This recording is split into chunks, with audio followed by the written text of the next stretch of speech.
2 সহস্রাধিক মানুষের তাজা প্রাণ আর অন্তত 1010 মানুষের অঙ্গহানির এক রক্তক্ষয়ী যুদ্ধ থেকে মাত্র মাস 3 দূরে দাঁড়িয়ে আজকের কথাগুলো বলছি। শহরের রাস্তায় এখনো শহীদ ওয়াসিমদের রক্তের ছোপ ছোপ দাগ লেগে আছে। স্বাভাবিক জীবনে ফিরতে পারেনি এখনো শহীদের পরিবারগুলো। ইয়ামিনের মা হয়তো কাউকে পেলেই জানতে চাইছে আমার খোকার উপর কিসের এত রাগ ছিল ওদের। সে প্রশ্নের উত্তর হয়তো কেউ কোনোদিন দিতে পারবে না। বুকের ভেতর গুলি নিয়ে নিস্তেজ পড়ে থাকা শরীরটাকে ওরা যেভাবে কুকুরের মতো টেনে হিঁচড়ে খেয়েছে, সভ্য এই সমাজে সেই উত্তর কি আসলেই আছে? পুড়ে যাওয়া লাশগুলোর কথা মনে করে সারা জীবন হয়তো হৃদয়টা পুড়তে থাকবে হতভাগা সেই মায়েদের।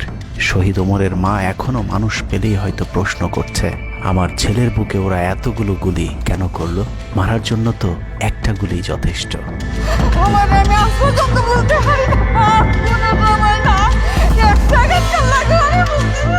তৃষ্ণা পেলে মুগ্ধের মায়ের হয়তো কানে বেজে উঠবে, পানি লাগবে, পানি।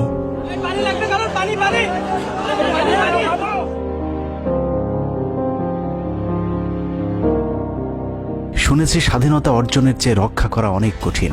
স্বাধীনতার এই পতাকা সমুন্নত রাখতে যারা জীবন দিয়েছেন তাদের সে রক্ত যেন বৃথা না যায়। এ পতাকার জন্য যেন আর কাউকে জীবন দিতে না হয়। স্বাধীনতার এমন যুদ্ধ আর দেখতে চাই না। এ যুদ্ধের প্রতিপক্ষ অনেক হিংস্র, খুব নিষ্ঠুর। ওরা বুকে গুলি নিয়ে কাতরাতে থাকা মানুষকেও শান্তিতে মরতে দেয় না। ওরা আরো রক্ত চায়। 15 বছর মুসলিম নিধন করে ওদের এতটুকু অনুশোচনা নেই। রক্তের নেশায় এখনো বুঁদ হয়ে আছে হিংস্র পশু আত্মাগুলো। এদিকে এক পক্ষ নিজেদেরকে বিজয়ী ভেবে ঘরে ফিরেছে। ঘরে ফেরার আগে যাদের বাড়ি ঘরে আগুন দিয়ে ঘর থেকে বের করেছিল, সেই শত্রুকেই আবার তুলে নিয়েছিল নিজেদের ঘরে। ছাত্রলীগ নিষিদ্ধের কথা বলছে। এই নিষিদ্ধ করবার ম্যান্ডেটটা, নিষিদ্ধ করবার অধিকারটা তাদেরকে কে দিল? তারা এদেশের মানুষ, রাজনীতি করার অধিকার সকলের আছে। আমাদের কেড়ে নেওয়া যেমন অন্যায় ছিল, আমরাও আরেকজনের কেড়ে নেওয়ার অধিকার, এটা আমরা এভাবে বলি। আওয়ামী মানবরূপী দানব ঘাড়ের উপর বিষাক্ত কার্বন ডাই অক্সাইড ফেলছে, আর আমরা সেটাকে অক্সিজেন ভেবে বুকে নিচ্ছি। বিষাক্ত সাপ থেকে নিরাপদ না হয়ে সাপ নিয়ে খেলার পরিণতি কি হতে পারে সেটা বুঝতে খুব বেশি দেরি করবার প্রয়োজন নেই। আমার এই বার্তা আপনাদের কাছে পৌঁছানোর কয়েক ঘন্টা পরেই আপনার ঘরে যে শত্রুকে জায়গা দিয়েছিলেন তাদের সেই বিষমাখা মুখের বিষ আপনার গায়ে নেয়ার জন্য প্রস্তুত থাকুন। পূর্ব দিকে তাকিয়ে দেখুন, আকাশ আবারও কালো হয়ে এসেছে। ঘুটঘুটে অন্ধকার দেখে ঝড়ের গতি যতটুকু ভাবছেন অন্ধকারের সেই ঝড়ো বাতাস আসলে আলোর চেয়েও বেশি গতি নিয়ে ধেয়ে আসছে সবকিছু লণ্ডভণ্ড করে দিতে। প্রলয়ঙ্করী সেই ঝড়ের কবল থেকে প্রিয় মাতৃভূমিকে বাঁচাতে হলে দেশ রক্ষার পবিত্র দায়িত্ব যাদেরকে দেয়া হয়েছে, চলুন দেখে আসি তারা আসলে কতটা প্রস্তুত। জুলাইয়ের মাঝামাঝি পর্যন্ত সেনাবাহিনী ছাত্র আন্দোলন নিয়ে তেমন মাথা ঘামায়নি। ছাত্রলীগ যেদিন ঢাকা বিশ্ববিদ্যালয়ের ছাত্রীদের উপর আক্রমণ করেছিল, মূলত সেদিন থেকে সেনাবাহিনীর অভ্যন্তরীণ বিভিন্ন গ্রুপগুলোতে আলোচনা সমালোচনা শুরু হয়। 17 তারিখ সকল ডিভিশনের জিওসিরা অফিসার এবং সৈনিকদেরকে কোনো ধরনের গুজবে কান না দেওয়ার পরামর্শ দেন। জিওসিদের পক্ষ থেকে সাফ জানিয়ে দেওয়া হয়, সরকার মিসক্রিয়েন্টদের বিরুদ্ধে যথাযথ ব্যবস্থা নিচ্ছে, এটা নিয়ে সেনাবাহিনীর মাথা ঘামানোর কিছু নেই। 11 ডিভিশনের মেজর জেনারেল খালেদ আল মামুন, 55 ডিভিশনের GOC major general Mahbubur Rashid এবং কুমিল্লা ডিভিশনের জিওসি জাহাঙ্গীর আলম ছিলেন সবচেয়ে বেশি আক্রমণাত্মক। ছাত্রদের পক্ষে কোনো পোস্ট কিংবা প্রোফাইল পিকচার লাল করার বিরুদ্ধে তাদের ছিল কঠোর বার্তা। 17 জুলাইয়ের গুরুত্বপূর্ণ আরেকটি ঘটনা হলো, Hasina air chief marshal Hasan Mahmud খানকে বিমান বাহিনীর MI-17 হেলিকপ্টারকে এভি গান কনফিগারেশন লোড করতে বলেন, যা মূলত যুদ্ধকালীন চূড়ান্ত সময় ব্যবহার করা হয়। এয়ার চিফ হাসিনাকে উল্টো প্রশ্ন করেন, আমাদের সেনাবাহিনী কি এখনও ফেল করেছে? তাহলে এত দ্রুত বিমান বাহিনী কেন? বিমান বাহিনী প্রধানের মুখের উপর এমন বক্তব্যে শেখ হাসিনা প্রচণ্ড ক্ষেপে যান। এর পরপরই তিনি বিমান বাহিনী প্রধানের বিরুদ্ধে পদক্ষেপ নেওয়ার জন্য ব্রিগেডিয়ার জেনারেল ইমরান হামিদ এবং লেফটেন্যান্ট জেনারেল মুজিবকে নির্দেশ দেন। আর্মি ইন্টেলিজেন্স থেকে এই পরিকল্পনার তথ্য জেনে বিমান বাহিনী প্রধান ওই রাতেই তার নিরাপত্তার জন্য গাজীপুর থেকে এয়ার কমান্ড নিয়ে আসেন, যে ইউনিটটি এখনও বিমান বাহিনী প্রধানের নিরাপত্তার দায়িত্বে ঢাকাতেই অবস্থান করছে। যাই হোক, বিমান বাহিনী প্রধান সেদিন রাজি হলে ব্ল্যাকআউটের সময়টা আরও ভয়ঙ্কর হতে পারত। বিমান বাহিনীর সহায়তা না পেয়ে শেখ হাসিনা পরদিন র্যাব প্রধানকে ডেকে আদেশ দেন তার হেলিকপ্টার প্রস্তুত রাখার। র্যাব প্রধান হাসিনার আদেশ অনুযায়ী ছাত্রদের বিরুদ্ধে অপারেশনে হেলিকপ্টার ব্যবহার করেন। হেলিকপ্টারের গুলিতে যতগুলো হতাহতের ঘটনা ঘটেছে সবগুলোই র্যাবের হেলিকপ্টার থেকে করা হয়েছিল। র্যাবের পাশাপাশি ঢাকার বাইরে দু একটি বাদে প্রায় সবকটি ডিভিশনের জিওসিরা দেশের বিরুদ্ধে অবস্থান নিয়েছিলেন। ঢাকার বাইরে থেকে বিশেষ করে ডিভিশন সাপোর্ট ব্যাটালিয়নকে অগ্রাধিকার ভিত্তিতে ঢাকায় নিয়ে আসা হয়, কারণ তাদের সাথে এপিসি সুবিধা ছিল। এপিসি গাড়িগুলো মূলত ছাত্রদের বিরুদ্ধে চূড়ান্ত পদক্ষেপ নেওয়ার জন্যই আনা হয়েছিল। রাষ্ট্রীয় গুরুত্বপূর্ণ এলাকা কেপিআই রক্ষায় 19 তারিখে সেনা নামানোর সিদ্ধান্ত নেওয়া হয়। নিয়ম অনুযায়ী সেনাবাহিনীর কেপিআই রক্ষার দায়িত্ব পালন করার কথা থাকলেও বিভিন্ন জায়গায় দেখা গেছে সেনাবাহিনীর ছত্রছায়ায় পুলিশ এবং আওয়ামী লীগ ছাত্রলীগের সন্ত্রাসীরা ছাত্রদের উপর হামলা চালিয়েছে। কোথাও সরাসরি সেনাবাহিনীকেও গুলি চালাতে দেখা গেছে। এর মধ্যে ঢাকার 46 পদাতিক ডিভিশনের ইনফ্যান্ট্রি ব্রিগেডের ইউনিটগুলো ঢাকার প্রাণ কেন্দ্রগুলোতে ছাত্রদের উপর সবচেয়ে বেশি দমন পীড়ন চালিয়েছে। অনুসন্ধানে 19 থেকে 23 জুলাই পর্যন্ত গণহত্যার সাথে জড়িত সেনাবাহিনীর কয়েকজন অফিসারের নাম উঠে এসেছে, যারা এখনো পর্যন্ত গুরুত্বপূর্ণ সব পদে বহাল আছেন, যা ডক্টর মোহাম্মদ ইউনূস সরকারের জন্য অত্যন্ত বিপজ্জনক। কতটা বিপজ্জনক সেটা বোঝার জন্য আন্দোলনের সময়টাতে ওই অফিসারদের ভূমিকা কী ছিল সেটা একটু দেখে আসি। আন্দোলনের সবচেয়ে বেশি রক্তক্ষেকো ছিলেন বিজিবির ডিজি মেজর জেনারেল আশরাফ। সূত্র জানিয়েছে ভারতীয় নাগরিকদের বিজিবির পোশাক পরিয়ে মাঠে নামিয়েছিলেন বিজিবির এই মহাপরিচালক। সেনাবাহিনী শেখ হাসিনাকে পদত্যাগের পরামর্শ দেওয়ার পরেও শুধু বিজিবিকে নিয়ে হত্যাকাণ্ড চালিয়ে শেখ হাসিনাকে ক্ষমতায় রাখার গ্যারান্টি দিয়েছিলেন মেজর জেনারেল আশরাফ। 5 তারিখ হাসিনা পালিয়ে যাবার আগ মুহূর্তে তিনি স্বরাষ্ট্রমন্ত্রীকে ফোন করে বলেছিলেন কয়েক হাজার মানুষ মারলেই পরিস্থিতি ঠান্ডা হয়ে যাবে, অতএব কোনো অবস্থাতেই যেন প্রধানমন্ত্রী পালিয়ে না যান। স্বরাষ্ট্রমন্ত্রীকে তিনি এমনটাই পরামর্শ দিয়েছিলেন। 5 তারিখ সকাল থেকে দুপুর পর্যন্ত ঢাকা শহরে সবচেয়ে বেশি তৎপরতা ছিল বিজেপির। ওই দিন সকাল থেকেই ঢাকার প্রবেশ পথগুলোতে চেকপোস্ট বসিয়ে তল্লাশি চালিয়েছিল মেজর জেনারেল আশরাফের বিজিবি। বিজিবির একটি সূত্র জানিয়েছে বিজিবি মহাপরিচালক প্রতিদিন সিওদের কাছ থেকে হিসেব নিতেন কে কতজন ছাত্র হত্যা করেছে। বিজিবি মহাপরিচালকের নির্দেশনায় খুনের সেই প্রতিযোগিতায় সবচেয়ে ভালো পারফর্মার ছিল কর্নেল রিদওয়ান। সূত্রের মতে ছাত্র আন্দোলনে বিজিবি অন্তত 500 শিক্ষার্থীকে গুলি করে হত্যা করেছে। বিজিবি প্রধান এবং রিদওয়ানের মতো তার অনুগত অফিসারদের জেলে থাকার কথা, কিন্তু তারা এখনো গুরুত্বপূর্ণ সব দায়িত্ব পালন করে যাচ্ছে। আর মেজর জেনারেল আশরাফ এখন পর্যন্ত বিজিবি প্রধানের চেয়ারেই বসে আছেন। 46 ডিভিশনের brigade commander brigadier general Imran 24শে জুলাই রাতে তড়িঘড়ি করে বের হচ্ছিলেন। এ সময় পাশ থেকে আরেকজন অফিসার তাকে জিজ্ঞেস করেছিলেন কোথায় যাচ্ছেন। তিনি তখন বলেছিলেন শিকারে যাচ্ছি। শিকার শেষে পরদিন নিজেদের মধ্যে কতজনকে গুলি করে মেরেছেন তা নিয়ে হাসাহাসি করেছিলেন brigade commander brigadier general Imran. Brigadier Imran 5 তারিখ যারা কুয়ের পরিকল্পনা করেছিলেন তাদের মধ্যে অন্যতম। যদিও সেনা প্রধানের দূরদর্শিতায় তা সম্ভব হয়নি, কিন্তু অদৃশ্য কারণে তার বিরুদ্ধে এখনো পর্যন্ত কোনো ব্যবস্থা নেওয়া হয়নি। কুমিল্লার জিওসি মেজর জেনারেল জাহাঙ্গীর আলমের পাঠানো কুমিল্লার 15 বিট সাপোর্ট ব্যাটালিয়নকে বাড্ডায় ছাত্রদের দমনে নামানো হয়েছিল। আপনাদের মনে থাকবার কথা 4 তারিখ দুপুরে কুমিল্লার একটি ভিডিও সোশ্যাল মিডিয়াতে ছড়িয়ে পড়েছিল, যেখানে দেখা গিয়েছে সেনাবাহিনীর একটি এপিসি থেকে পুলিশের দিকে লক্ষ্য করে ফায়ার করা হচ্ছে। অনেকের মাঝে একটি ভুল ধারণা রয়েছে যে কুমিল্লা ক্যান্টনমেন্টের সেনাবাহিনী হয়তো ছাত্র জনতার পাশে দাঁড়িয়েছিল। মূল ঘটনা হলো 4 তারিখ দুপুর 11টার দিকে সোশ্যাল মিডিয়াতে ছড়িয়ে পড়া ওই ভিডিওটি একজন জুনিয়র অফিসারের ব্ল্যাঙ্ক ফায়ার। ওই সময় ছাত্রদেরকে দেখা যায় এপিসির পাশে উল্লাস করতে। ঘটনার পরপর কুমিল্লার কুখ্যাত সন্ত্রাসী এমপি বাহার শেখ হাসিনার মিলিটারি সেক্রেটারিকে বিষয়টি ফোন করে জানালে উক্ত এপিসি ইউনিটটিকে ক্যান্টনমেন্টে ব্যাক করান জিওসি জাহাঙ্গীর আলম। ওই ঘটনাটিকে তিনি পরবর্তীতে নিজের ক্রেডিট হিসাবে মানুষের সামনে তুলে ধরে নিজেকে আওয়ামী বিরোধী হিসেবে চালিয়ে দেওয়ার চেষ্টা করেছেন, যার ফলশ্রুতিতে তিনি ডিজিএফআই প্রধানের মতো গুরুত্বপূর্ণ একটি পদ বাগিয়ে নেন। অথচ 4 তারিখ ওই ঘটনা বাদে কুমিল্লায় সবখানে সেনাবাহিনীর পাহারায় ছাত্র জনতাকে হত্যা করেছে আওয়ামী সন্ত্রাসীরা। 5 তারিখ সেনাবাহিনীর তৎকালীন chief of general staff lieutenant general Shahinul Haque খুনিদের অন্যতম একজন। কট্টর ভারতপন্থী এই দালাল আন্দোলনের শুরু থেকে শেষ পর্যন্ত হাসিনাকে টিকিয়ে রাখার যুদ্ধ চালিয়ে গিয়েছে। হাসিনা চলে যাবার পরও সেনাবাহিনীতে কু করার চেষ্টা করেছেন শাহিনুল হক। অথচ সেনাপ্রধান মধুর শাস্তি হিসেবে তাকে সিজিএস থেকে সরিয়ে এনডিসির কমান্ডেন্টের মতো গুরুত্বপূর্ণ পদে বসিয়েছেন। এছাড়া সম্প্রতি আওয়ামী ঘেঁষায় এই কর্মকর্তাকে 15 বছর ধরে যেসব সেনাবাহিনীর কর্মকর্তারা প্রমোশন বঞ্চিত ছিলেন তাদের প্রমোশনের লক্ষ্যে গঠিত কমিটির প্রধান করা হয়েছে তাকে, যে কারণে বঞ্চিত অফিসারেরা শঙ্কায় আছেন ন্যায্য অধিকার ফিরে পাবার। নবম ডিভিশনকে মনে করা হয় ঢাকার সেফগার্ড। এই পদে প্রধানমন্ত্রীর সবচেয়ে বিশ্বস্ত অফিসারকে বসানো হয় সব সময়। নবম ডিভিশনের জিওসি মেজর জেনারেল মঈন খানও ছিলেন হাসিনার গুম খুনের অন্যতম দোসর, অথচ তাকে এখনো পর্যন্ত স্বপদে বহাল রাখা হয়েছে, যা অত্যন্ত ঝুঁকিপূর্ণ। 5 তারিখের আগে আশুলিয়াতে ছাত্র হত্যা থেকে শুরু করে 5 তারিখের পরে গার্মেন্টসের সব অস্থিরতার জন্য নবম ডিভিশনের এই জিওসি সরাসরি যুক্ত। সেনাবাহিনীর স্পর্শকাতর আরেকটি জায়গায় বসে আছেন আরেক খুনি ব্রিগেডিয়ার জেনারেল সেলিম আজাদ। সেনাবাহিনীর সিভিল যে কোনো অপারেশনে যেতে ডিরেক্টর মিলিটারি অপারেশনের পারমিশন নেওয়া বাধ্যতামূলক। এমনকি জরুরি ভিত্তিতে কোনো অপারেশনে যেতে হলেও তাকে অবশ্যই পরে অবহিত করতে হয়, অর্থাৎ তার অনুমতিক্রমে সেনাবাহিনী ঢাকাতে সব হত্যাকাণ্ড চালিয়েছে। শুধু তাই নয়, তিনি খবর রাখতেন যারা অপারেশনে ছাত্রদের উপর গুলি চালাতো না তাদেরকে নাজিমুদ্দৌলা অকথ্য ভাষায় গালাগাল করত।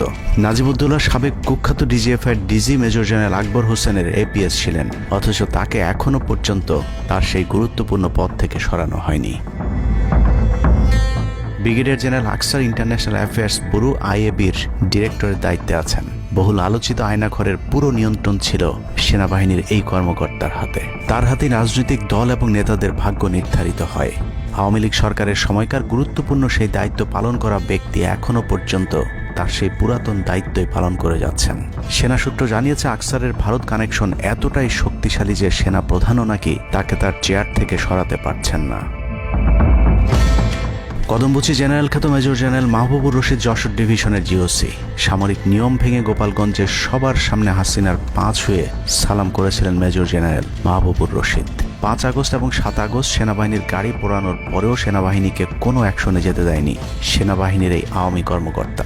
সূত্র জানিয়েছে 5 তারিখের পর থেকে এ পর্যন্ত একাধিকবার গোপালগঞ্জ আওয়ামী লীগ নেতাদের বাড়িতে গিয়ে বৈঠক করেছেন তিনি, অথচ মাহবুবকে এখনো পর্যন্ত জিওসির পদে বসিয়ে রাখা হয়েছে। তার এই ক্ষমতাকে কাজে লাগিয়ে আওয়ামী লীগের অসংখ্য নেতাকর্মীকে ভারতে যাবার সুযোগ করে দিয়েছেন major general Mahbubur Rashid. Colonel Asad Khulna DGFI এর ডেড কমান্ডার।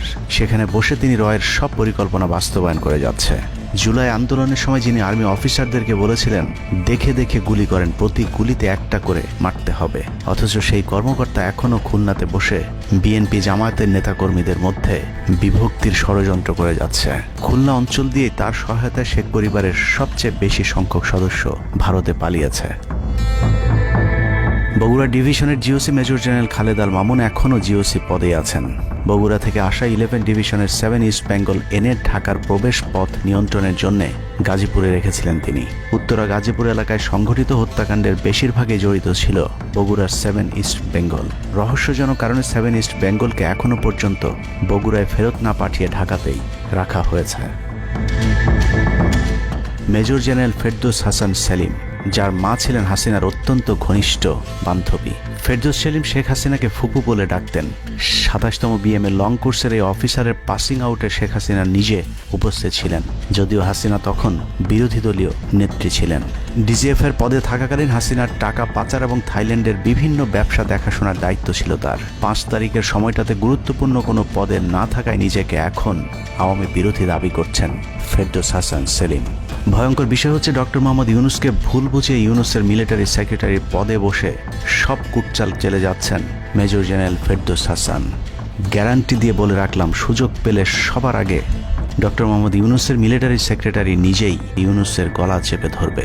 অতএব যত দ্রুত সম্ভব ডক্টর মোহাম্মদ ইউনূসের মিলিটারি সেক্রেটারির পদ থেকে তাকে সরাতে হবে। শেখ হাসিনার গণভবন ঠেকাতে সবচেয়ে বেশি শক্ত বলয় তৈরি করা হয়েছিল।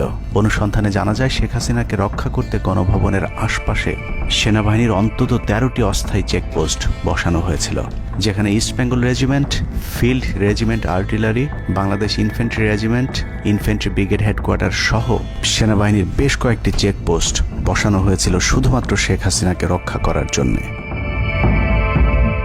সেনাবাহিনীর এসব আর্মি অফিসারদের সম্মিলিত অপারেশনে ছাত্রদের উপর চালানো হয়েছে নির্মম নৃশংস হত্যাযজ্ঞ। কিন্তু এই হত্যাকাণ্ডই সেনাবাহিনীর ভেতরে থাকা দেশপ্রেমিক অফিসারদের বিবেকের দরজা খুলে দিয়েছিল। 20 থেকে 23 জুলাই ইন্টারনেট বন্ধ করে যে পৈশাচিক হত্যাকাণ্ড চালানো হয়েছে, সেই দৃশ্য যখন একের পর এক সামনে আসতে শুরু করেছিল, তখন সাধারণ মানুষ যেভাবে স্তম্ভিত হয়েছিল, ঠিক একইভাবে সেনাবাহিনীর বিবেকবান জুনিয়র এবং মধ্যম সারির অফিসারদেরকেও ব্যাপকভাবে নাড়া দেয়। ভিডিওগুলো যত ছড়িয়ে পড়ছিল ততই থমথমে হয়ে উঠতে থাকে সেনাবাহিনীর অভ্যন্তরীণ পরিবেশ। 27 তারিখ প্রাপ্ত গোয়েন্দা তথ্যের ভিত্তিতে সেনাপ্রধানকে জানানো হয় পরিস্থিতি নিয়ন্ত্রণের বাইরে চলে যাচ্ছে। কোনো অবস্থাতেই প্রধানমন্ত্রীকে ক্ষমতায় রেখে পরিস্থিতি নিয়ন্ত্রণ করা সম্ভব নয়। গোয়েন্দা ওই রিপোর্টে আরও জানানো হয় সেনাবাহিনীর ভেতরে বিদ্রোহের আশঙ্কা দেখা দিয়েছে। বিশেষ করে মধ্যম সারি এবং জুনিয়র অফিসারদের ভেতর ব্যাপক অসন্তোষ লক্ষ্য করা যায়। একই রিপোর্ট প্রধানমন্ত্রীর অফিসকেও অবহিত করা হয়। সেই রিপোর্টের পরেও কঠোর অবস্থানে যাবার সিদ্ধান্ত নেওয়া হয় সরকারের পক্ষ থেকে। এদিকে গোয়েন্দা রিপোর্টের প্রেক্ষিতে সেনা ইউনিটের মধ্যম সারি জুনিয়র অফিসার এবং সৈনিকদের উপর কঠিন সামরিক গোয়েন্দা নজরদারি চলতে থাকে, যে কারণে প্রচণ্ড ক্ষোভ থাকলেও কোনো ধরনের পূর্ব প্রস্তুতি ও পারস্পরিক যোগাযোগ না থাকায় সেনাবাহিনীর দেশপ্রেমিক অফিসার ও সৈনিকেরা কিংকর্তব্য বিমূঢ় হয়ে পড়েন। 27-28 দুই দিন এভাবেই টান উত্তেজনার মধ্য দিয়ে কেটেছে। 29শে জুলাই শেখ হাসিনাকে পরিস্থিতি সম্পর্কে ধারণা দিতে সেনাপ্রধান সারা দেশের অফিসারদেরকে নিয়ে সেনা সদরের হেলমেটে একটি ভিডিও টেলিকনফারেন্সে দরবার গ্রহণ করেন। সেই কনফারেন্সে অপারেটরের অসাবধানতাবশত স্ক্রিনে হঠাৎ করে ক্যামেরা টার্ন অফ করা HPM নামে একটি বক্স ভেসে উঠেছিল। এরপরে উপস্থিত অফিসারেরা হাসিনার উপস্থিতির বিষয়টি বুঝে ফেলেন। অনেকের ধারণা শেখ হাসিনা উপস্থিত আছেন এটা বোঝাতেই HPM বক্সটি সবাইকে দেখানো হয়েছিল, যেন কেউ কোনো ধরনের অভিযোগ করতে না পারেন। কিন্তু সবাইকে অবাক করে বেশ কয়েকজন অফিসার তাদের ক্ষোভের কথা জানান। এর মাঝে রাজশাহী CMH এর একজন মেজর র্যাঙ্কের নারী চিকিৎসক 19 থেকে 23 তারিখ পর্যন্ত চলা ছাত্র হত্যার বিভীষিকাময় বর্ণনা তুলে ধরে আবেগী এক বক্তব্য দেন। সূত্র জানিয়েছে এ সময় সেনাবাহিনীর কয়েকজনকে কাঁদতে দেখা গেছে। একদিকে সেনাবাহিনীর উচ্চপদস্থ অফিসারদের মারমুখী অবস্থান, অন্যদিকে বেশিরভাগ জুনিয়রদের নিষ্ক্রিয়তার মধ্য দিয়ে সেনাবাহিনীতে স্পষ্ট দুটি ভাগ লক্ষ্য করা যায়। এরই মধ্যে সেনাবাহিনীর কাছে প্রাপ্ত গোয়েন্দা তথ্য অনুযায়ী যে কোনো সময় সেনাবাহিনীতে বিদ্রোহ দেখা দিতে পারে। বিশেষ করে লেফটেন্যান্ট কর্নেল থেকে নিচের অফিসারদের ভেতর ব্যাপক ক্ষোভের বিষয়টি গোয়েন্দা প্রতিবেদনে জানানো হয়। সেই প্রেক্ষিতে 3 তারিখ শর্ট নোটিসে আরেকটি টেলিকনফারেন্স কল করা হয়। মূলত ওই রিপোর্টের প্রেক্ষিতে হাসিনার বিশ্বস্ত ওয়াকার হাসিনা থেকে মুখ ফিরিয়ে নেন, কারণ হাসিনাকে বাঁচাতে গিয়ে তিনি নিজের জীবন বিপদে ফেলতে চাননি। 3 তারিখ কনফারেন্সের শুরুতেই সবাইকে ঠান্ডা রাখতে একটি মুনাজাত করা হয়েছিল। যে মুনাজাতে গুরুত্বপূর্ণ একটি দোয়া ছিল রাব্বানা লা তাজআলনা মাআল কওমিজ জালিমিন, অর্থাৎ হে আল্লাহ আমাদেরকে জালিম সম্প্রদায়ের অন্তর্ভুক্ত করবেন না। এ সময় পুরো দরবার রুমে পিন পতন নীরবতা লক্ষ্য করা গেছে। মূলত এই মুনাজাতের মধ্য দিয়ে ফয়সালা হয়ে যায় সেনাবাহিনী কাদের পক্ষে দাঁড়াবে। সেনা সূত্র থেকে পাঠানো এসব তথ্যে উঠে এসেছে সেনাবাহিনী কোন কোন এলাকায় ছাত্র জনতার উপর গুলি চালিয়েছিল এবং কতটা পরিকল্পিতভাবে মানুষ হত্যার ছক কষা হয়েছিল। 4 তারিখও সেনাবাহিনীর ভূমিকা ছিল অত্যন্ত অস্পষ্ট। কিছু জায়গায় সেনাবাহিনী ছাত্রদের পক্ষে, আবার কিছু জায়গায় ছাত্রদের উপর গুলিও চালিয়েছে। 4 আগস্ট সবার প্রথম 24 ডিভিশন চট্টগ্রামের GOC lieutenant general Mainur Rahman তার বাহিনীকে ছাত্রদের পাশে দাঁড়ানোর নির্দেশ দেন। 5 তারিখ সকাল পর্যন্ত আর্মির ভূমিকা ছিল অত্যন্ত সন্দেহজনক। সকাল 10টা পর্যন্ত আর্মি কড়াকড়িভাবেই দায়িত্ব নিয়েছিলেন। বিশেষ করে গণভবনের আশপাশে 12টা পর্যন্ত ছাত্রদেরকে ভয় দেখাতে কয়েক রাউন্ড লাইভ অ্যামুনেশন ফায়ার করা হয়। 4 তারিখ 3 বাহিনী প্রধান, পুলিশ প্রধান এবং DGDGF-এর সারা রাত নির্ঘুম কেটেছে। 3 থেকে 5 তারিখ পর্যন্ত গুরুত্বপূর্ণ কিছু ঘটনা ঘটেছে, সেটা তুলে ধরবার আগে শেখ হাসিনার পালিয়ে যাওয়ার বর্ণনা দিয়ে আসা যাক। 5 তারিখ সকাল ঠিক 9টায় প্রধানমন্ত্রীর অফিসে গিয়ে শেখ হাসিনাকে পদত্যাগ করতে বলেন সেনাপ্রধান। শেখ হাসিনার কথা শোনার সাথে সাথে সেনাপ্রধানকে দৌড়ে মারতে আসেন।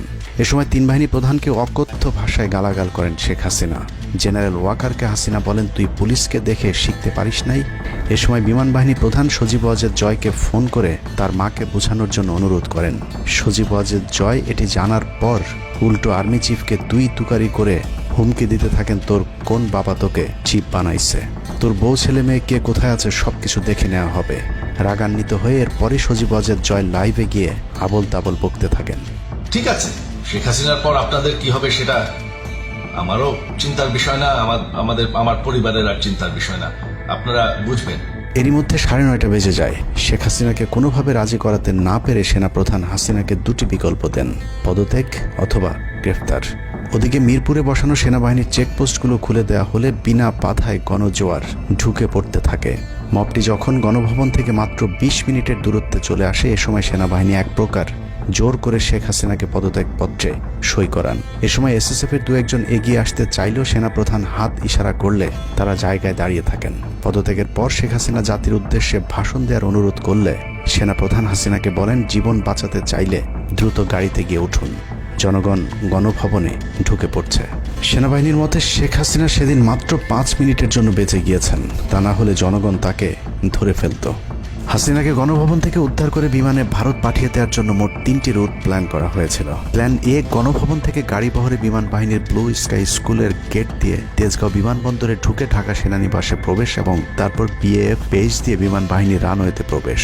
সেখান থেকে বিমান বাহিনীর C-130 যে বিমানে ভারতে উড্ডয়ন। দুর্ভাগ্যজনকভাবে ততক্ষণে বিপ্লবী জনতা শেওড়াপাড়া রাস্তা দিয়ে বিমান বাহিনীর ব্লু স্কাই স্কুলের গেট ক্রস করে আগারগাঁও চৌরাস্তা পর্যন্ত চলে এসেছিল। ওদিক দিয়ে ক্যান্টনমেন্টের জাহাঙ্গীর গেটও ছাত্র জনতার দখলে, তাই গণভবন থেকে গাড়িতে করে ঢাকা সেনানিবাসে ঢোকার সব পথ বন্ধ হয়ে গিয়েছিল, যে কারণে প্ল্যান বি অবলম্বন করতে হয়েছিল হাসিনাকে উদ্ধারকারীদের। প্ল্যান বি অনুযায়ী গণভবন থেকে বিমান ঘাঁটিতে যাওয়ার তখন একটাই পথ বাকি ছিল, তা হলো হেলিকপ্টারে যাওয়া। বিমান বাহিনীর MI-17 হেলিকপ্টার চন্দ্রিমা উদ্যানের পাশে বাণিজ্য মেলার মাঠে এসে অবতরণ করে। খুনি হাসিনা চন্দ্রিমা উদ্যানের পাশের রাস্তা দিয়ে বাণিজ্য মেলা মাঠে প্রবেশ করে এবং সেখান থেকেই হেলিকপ্টারে করে বিমান বাহিনী ঘাঁটিতে নিয়ে যাওয়া হয় তাকে।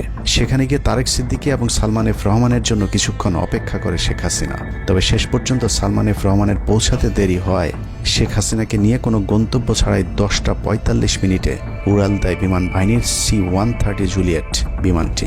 সাধারণত বিমানের রুট ব্যবহারে কোড ব্যবহার করতে হলেও সেটা করেনি। রাডার ফাঁকি দিতে জীবনের ঝুঁকি নিয়ে এই পদ্ধতি অবলম্বন করা হয়েছিল।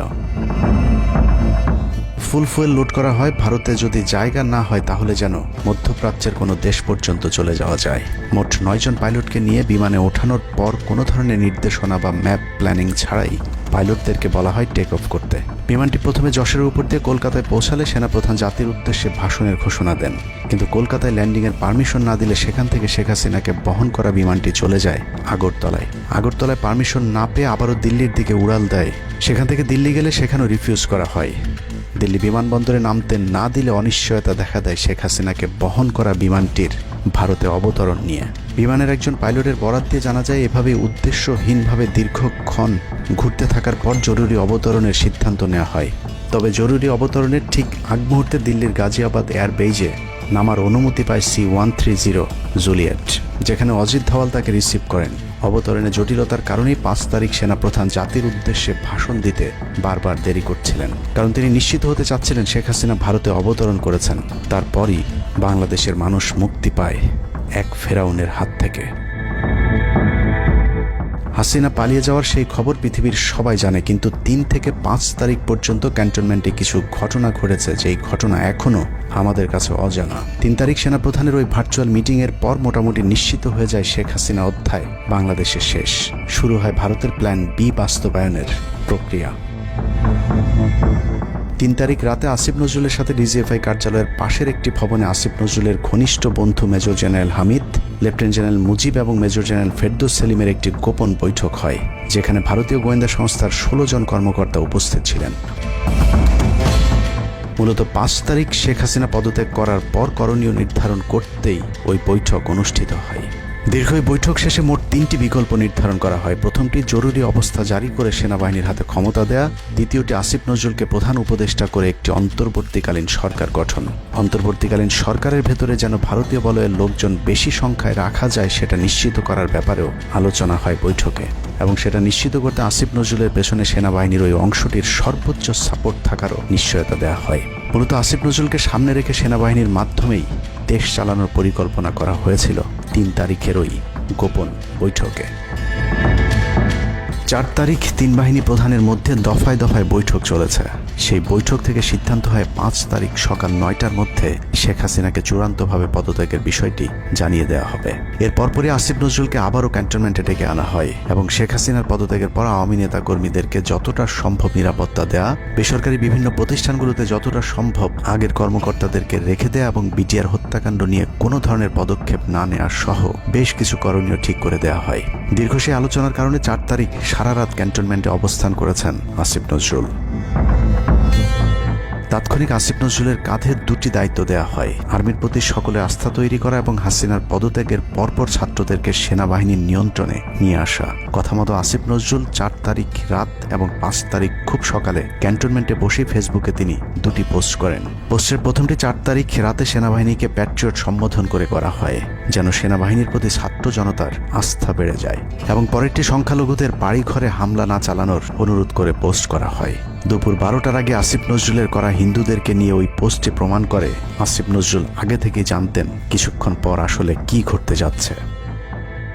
আমরা এখন আর্মি চিফের সাথে একটা আলোচনায় আছি। আমি যতটুকু ওনার সাথে কথা বলেছি, আমার কাছে মনে হয়েছে, আশা করছি আপনাদের জন্য অনেক বড় সুসংবাদ আসছে। বিজয়ের খবর আগেই জেনে যাওয়াটা সমস্যা না, কিন্তু সমস্যা হলো আসিফ নজরুল সবাইকে আন্দোলনের কেন্দ্রবিন্দু ঢাকা বিশ্ববিদ্যালয়ে যেতে না বলে ক্যান্টনমেন্টের সুখবরের অপেক্ষায় থাকতে বলেন। মূলত আসিফ নজরুলের ওই ফাঁদে পা দিয়ে ছাত্র জনতার জুলাই আগস্ট বিপ্লবের বিজয় হাতছাড়া হয়ে গিয়েছিল। ছাত্র নেতাদের সরলতাকে কাজে লাগিয়ে আসিফ নজরুল নাহিদ আসিফদেরকে সেনাপ্রধানের কাছে আসতে বলেন। নাহিদ, আসিফ, মাহফুজরা সেনাপ্রধানের কাছে যাবার আগে আসিফ নজরুলের প্রধান উপদেষ্টা হবার বিষয়টি চূড়ান্ত হয়ে যায়। সমন্বয়কেরা পৌঁছানোর পর সেনাপ্রধান তাদেরকে জানায় আসিফ নজরুল হচ্ছেন প্রধান উপদেষ্টা, কিন্তু ছাত্ররা ডক্টর মোহাম্মদ ইউনূসকে প্রধান উপদেষ্টা বানানোর দাবি করলে আসিফ নজরুল তাদেরকে জানায় ডক্টর ইউনূস প্রধান উপদেষ্টা হতে রাজি না। কিন্তু ছাত্র নেতাদের সাথে ইউনূসের আগে থেকে যোগাযোগ ছিল, যে কারণেই সেনাপ্রধানকে ছাত্ররা জানায় আমরা ডক্টর ইউনূসের সাথে একান্তে কথা বলতে চাই। ছাত্ররা ডক্টর ইউনূসকে ফোন করলে তিনি জানান প্রধান উপদেষ্টা হতে চান না সেনাবাহিনী কিংবা আসিফ নজরুলের কাছে তার এরকম কোনো বার্তা তিনি দেননি। এরপর ছাত্র নেতাদের দাবির মুখে ইউনূসকে প্রধান উপদেষ্টা বানাতে বাধ্য হয় সেনাবাহিনী। ডক্টর মোহাম্মদ ইউনূসকে প্রধান উপদেষ্টা করা হলেও ক্ষমতার কেন্দ্রে থেকে যায় ভারত নিয়ন্ত্রিত ক্যান্টনমেন্টের মদতপুষ্ট আসিফ নজরুল, যাকে তারা সুনিপুণভাবে গেল এক যুগে তিলে তিলে তৈরি করেছেন। আসিফ নজরুল তার মন্ত্রণালয়ের বাইরেও সবখানে নিয়োগ থেকে বদলি বরখাস্তের একক ক্ষমতা ভোগ করতে থাকে। একদিকে সেনাবাহিনীর ছত্রছায়া আসিফ নজরুলের হাত ধরে ভারতীয় এজেন্টদেরকে গুরুত্বপূর্ণ সব পদে বসানো হচ্ছিল, অন্যদিকে চলছিল পুরো দেশ দখলের ভয়ঙ্কর ষড়যন্ত্র। কিন্তু ছাত্রদের চাপের মুখে আসিফ নজরুলের পরিবর্তে ডক্টর মোহাম্মদ ইউনূসের প্রধান উপদেষ্টা হবার বিষয়টি কোনোভাবেই মেনে নিতে পারেনি সেনাবাহিনীর ভারতপন্থী অংশটি, যে কারণে 5 তারিখ রাতেই একটি ব্যর্থ সেনাকুয়ের ষড়যন্ত্র করা হয়েছিল। 5 তারিখের পরপর ইউনূসের একের পর এক ভারতীয় আগ্রাসন বিরোধী বক্তব্যে আতঙ্কিত হয়ে ওঠে ভারতীয় বলয়, যে কারণে 8 তারিখ শপথ নেয়ার আগেই ডক্টর মোহাম্মদ ইউনূসকে হত্যা করে সেনাকুয়ের আরেকটি চেষ্টা চালায় সেনাবাহিনীর ওই অংশটি। 8 তারিখ ডক্টর ইউনূসের নেতৃত্বে নতুন সরকার শপথের ঠিক আগ মুহূর্তে একটি সেনাকুয়ের চেষ্টা করা হয়। কুয়ের নেতৃত্ব দেন লেফটেন্যান্ট জেনারেল মুজিব এবং মেজর জেনারেল হামিদুল হক।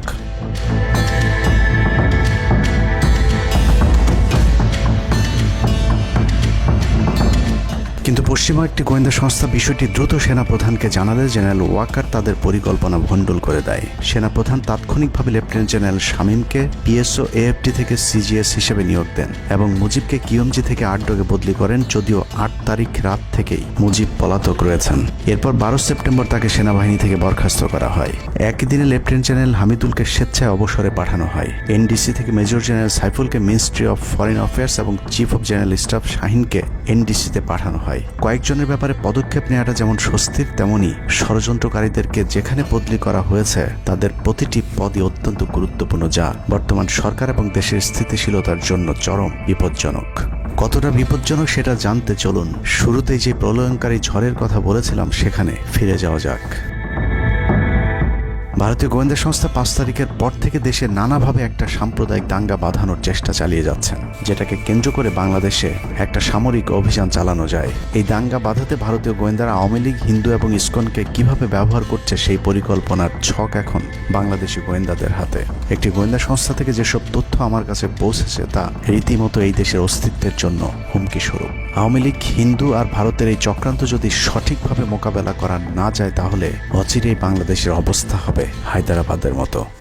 জননেত্রী শেখ হাসিনাকে দেশ থেকে সরে যেতে বাধ্য করেছেন।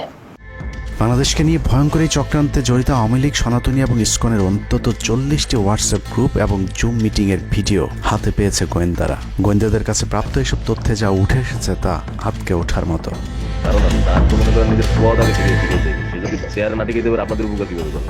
সেনাপ্রধান জামাত হলে এতদিন আওয়ামী লীগ বাইসে ফেলা দিত, ঠিক আছে? এটা তো আমাদেরও আওয়ামী লীগেরও একটা গেম হতে পারে, বলা যায় জামাত শিবিরের উপরে সব চাপা দিতে পারে, এটাও হতে পারে। এসব গ্রুপগুলোতে রীতিমতো বাংলাদেশের বিরুদ্ধে যুদ্ধের প্রস্তুতি চলছে। গ্রুপে তাদের সাথে সাবেক আওয়ামী লীগ সরকারের শীর্ষস্থানীয় নেতা থেকে বর্তমান সেনাবাহিনীতে চাকরিরত জেনারেল পর্যন্ত মাঝে মধ্যেই নাকি যোগ দিচ্ছেন। নানক ভাই থেকে শুরু করে আমাদের সুজিত দা, তারপর আরো অনেক টপ লেভেলের যারা মন্ত্রী, মিনিস্টার, প্রতিমন্ত্রী, তারপরে ইভেন কামাল ভাই। তো এখন বিশেষটা হচ্ছে যে ইভেন রাষ্ট্রপতি যে একেবারেই মানে কি বলে তার যে একেবারে মানে রাইট হ্যান্ড সচিব, উনিও আমাদের সাথে 2 দিন জয়েন করছেন।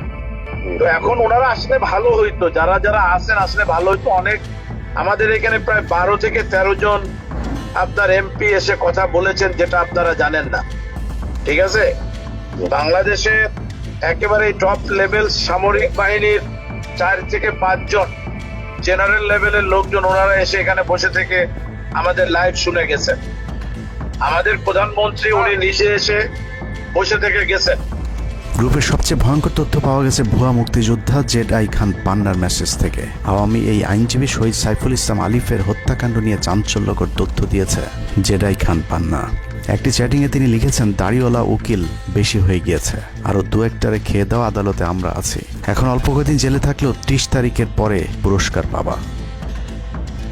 আরেকটি মেসেজে তিনি লিখেছেন, সুযোগ হাতছাড়া হয়েছে তোমাদের কারণে, কালকে সব হয়ে যেত। পরিকল্পনা ছিল কুপিয়ে মারার পর হিন্দুদের বাড়িতে হামলা হলে ভারত থেকে ট্রুপ চলে আসবে। ওরা যেহেতু হামলা করেনি, তোমাদেরই উচিত ছিল নিজেরা নিজেদের বাড়ি ঘরে আগুন দেওয়া। পেছনের ঘটনা বাদ দিয়ে 30 তারিখের পরিকল্পনায় মনোযোগী হও সবাই। শহীদ আলিফ হত্যাকাণ্ড নিয়ে আরেকজন লিখেছেন, কালকে আদালতে একটা লাশ পড়বে, হিন্দু ভাইদের পাশে আমাদের সবাইকে থাকতে হবে, ব্রিগেড মেজরের কমান্ড মেনে চলতে হবে। 30 তারিখের কর্মসূচি নিয়ে গ্রুপটিতে সশস্ত্র যুদ্ধের মাধ্যমে দেশ দখলের ভয়ঙ্কর সব আলোচনা করার ভিডিও হাতে এসেছে আমাদের। তারা বাঙালি অস্ত্রগুলি আছে, এই অস্ত্রগুলি কোথায় আছে আমার কাছে অলরেডি খবর এসেছে। আমি নিউজ দিচ্ছি গোয়েন্দাদের মাধ্যমে, তারা বলেছে 5000-এর বেশি তারা অস্ত্র আছে, M60 রাইফেল, সাইবার রাইফেল আছে, 47 রাইফেল আছে, তাদের কাছে অত্যাধুনিক হটগান আছে। আলোচকদের একজন বলছিলেন, সাবেক এবং বর্তমান পুলিশের সমন্বয়ে 1700 অস্ত্রধারী গ্যারিলা প্রস্তুত করা হয়েছে 30 নভেম্বরের জন্য। আমরা ইতিমধ্যে কথা বলেছি, পুলিশ পাওয়ার কথা বলছি, পুলিশের অনেক উদ্যোগ ব্যাপারটা প্রত্যেকটা থেকে শুরু করে পুলিশ পাওয়ার তারা এসে এসেছেন, ওনারা আমার সাথে কথা বলে আমাদের যোগাযোগ রক্ষা করছে। ঢাকা শহরকে কিভাবে ব্লক করা হবে সেই পরিকল্পনাও করা হচ্ছে এসব জুম মিটিংগুলোতে। আমাদের কাজের আব্দুল্লাহপুর, আব্দুল্লাহপুর, আশুলিয়া, টঙ্গীর আছে, আরো উত্তরা, ওইটা একটা ব্লক দিবেন, তাহলে আমরা খুব সহজেই আমাদের কাজ সফলতা পাবো। সশস্ত্র যুদ্ধের জন্য পুরো দেশকে মোট 10টি বিভাগে বিভক্ত করা হয়েছে, যেখানে একজন করে ব্রিগেড মেজর নিয়োগ দেওয়া হয়েছে, যাদের সবাই দেশেই অবস্থান করছেন। এর মধ্যে গ্রুপে প্রাপ্ত জেডাই খান পান্নার নম্বরটিতে মেসেজ পাঠানো হলে মুহূর্তেই সাড়া দেন তিনি। কল করতেই গড় গড় করে সবকিছু স্বীকার করেন। জেডাই খান পান্না, জি আমি তাই। 30 তারিখ 50 থেকে 80% পুলিশ, আনসার, এমনকি সচিবালয়ের আমলারাও তাদের পক্ষে মাঠে নামবে বলে স্বীকার করেন গেরিলা আক্রমণের পরিকল্পনাকারী জেডাই খান পান্না। আপনারা কি কোনো গেরিলা ইনভেশন হামলা করা যাবে? ঢাকার স্টুডেন্টরা যদি এখনো সাপোর্টার্স অর্গানাইজ হইতে নামে, এই অ্যাডমিনিস্ট্রেশনের 50% না 80% লোক নেমে আসবে, পার্টিকুলারলি পুলিশ, আনসার এবং সেক্রেটারিয়েট থেকে। পালিয়ে যাবার আগে এই ভিডিও প্রচারের সাথে সাথে রাষ্ট্রদ্রোহিতার অভিযোগে তাকে গ্রেফতার করতে হবে, তাহলে চক্রান্তকারীদের আরও পরিকল্পনার তথ্য পাওয়া যেতে পারে। ভবিষ্যতে এ ধরনের ষড়যন্ত্র বন্ধ করতে গ্রুপে থাকা সকলের মোবাইল নম্বর এবং চেহারা দেখে শনাক্তের পর দ্রুত গ্রেফতার করতে হবে। সূত্র জানিয়েছে, ডিজিএফআই প্রধানের প্রত্যক্ষ তত্ত্বাবধানে চলছে এসব দেশবিরোধী তৎপরতা। আর্মিকে ম্যাজিস্ট্রেসি পাওয়ার দেয়া হলেও তাদেরকে ক্ষমতা প্রয়োগ করতে দেওয়া হচ্ছে না, যে কারণে আওয়ামী লীগ নেতারা বেশিরভাগ এখনও দেশে থাকলেও তাদেরকে ধরা হচ্ছে না। অতএব সেনাবাহিনীর উচ্চপদস্থ হাসিনাপন্থী অফিসারদেরকে দ্রুত সেনাবাহিনী থেকে সরাতে হবে। 5 তারিখ সেনাপ্রধান যে ভূমিকা রেখেছেন তার জন্য তিনি অবশ্যই প্রশংসার দাবিদার, কিন্তু সেনাপ্রধানকে প্রমাণ করতে হবে তিনি আসলেই নায়ক নাকি খলনায়ক। 5 তারিখের পরেও সেনাবাহিনীর গুরুত্বপূর্ণ পদগুলোতে রদবদল না করা এবং গুম খুনের সাথে জড়িত অফিসারদের বিরুদ্ধে কোনো ব্যবস্থা না নেওয়া সহ বিডিআর হত্যাকাণ্ডের বিষয়ে দৃশ্যমান কোনো পদক্ষেপ না নেওয়া খুবই সন্দেহজনক। সূত্র জানিয়েছে সেনাপ্রধানের স্ত্রীর সাথে প্রতিনিয়ত শেখ হাসিনার যোগাযোগ রয়েছে। অতএব সেনাপ্রধানকে দ্রুত তার অবস্থান পরিষ্কার করে সেনাবাহিনীর গুরুত্বপূর্ণ পদগুলোতে নতুন করে নিয়োগ দিতে হবে। সেনাবাহিনীর জুনিয়র এবং মধ্যম সারির অফিসার এবং সৈনিকদের সবসময় দেশের স্বার্থে যুদ্ধের জন্য প্রস্তুত থাকতে হবে। মনে রাখতে হবে সেনাবাহিনী আমাদের আস্থার প্রতীক। সিনিয়র অফিসারদের দেশবিরোধী আদেশ এলে সৈনিকদেরকে নিয়ে তাদেরকে প্রতিহত করতে হবে। মনে রাখতে হবে সংখ্যায় আপনাদের মতো দেশপ্রেমিকদের সংখ্যাই এখনও সেনাবাহিনীতে বেশি। দেশের যে কোনো প্রয়োজনে সেনাবাহিনী যদি জনগণকে ডাক দেয় তাহলে এ দেশের প্রতিটি মানুষ জীবন দেওয়ার জন্য প্রস্তুত রয়েছে। ডক্টর মোহাম্মদ ইউনূসের পাশে থাকা ভারতীয় গুপ্তচর আসিফ নজরুল, মিলিটারি সেক্রেটারি ফেরদৌস হাসান সেলিম এবং প্রেস সেক্রেটারি শফিকুল আলমকে দ্রুত সরাতে হবে। প্রধান উপদেষ্টার সাথে ছাত্র নেতাদের সাক্ষাতের পথ সহজ করতে হবে। আসিফ নজরুলরা অসৎ উদ্দেশ্যে মাহফুজ আলমকে তার পাশ থেকে সরিয়েছে। অতএব যত দ্রুত সম্ভব মাহফুজ আলমকে আবারও বিশেষ সহকারীর পদে ফিরিয়ে আনতে হবে। গুরুত্বপূর্ণ যে কোনো সিদ্ধান্তের ক্ষেত্রে নাহিদ এবং আসিফদের মতামত প্রধান উপদেষ্টাকে গুরুত্বের সাথে নিতে হবে। জেডাই খান পান্নাদের ষড়যন্ত্র এবার সফল না হলেও এই ষড়যন্ত্র চলতেই থাকবে। বাংলাদেশের প্রতিটি মানুষকে চোখ কান খোলা রাখতে হবে, মনে রাখতে হবে শত্রু আপনাদের ঘরের কোণেই। ভারত যদি বাংলাদেশে আক্রমণ করে তাহলে সবার আগে আওয়ামী লীগ আর শ্রীকৃষ্ণের ভক্তরাই আপনার গলায় ছুরি ধরবে। অতএব শত্রুরা যেন আবারও বাংলাদেশের স্বাধীনতাকে ভারতের কাছে বিক্রি করতে না পারে সেদিকে সবাইকে লক্ষ্য রাখতে হবে। আল্লাহ হাফেজ।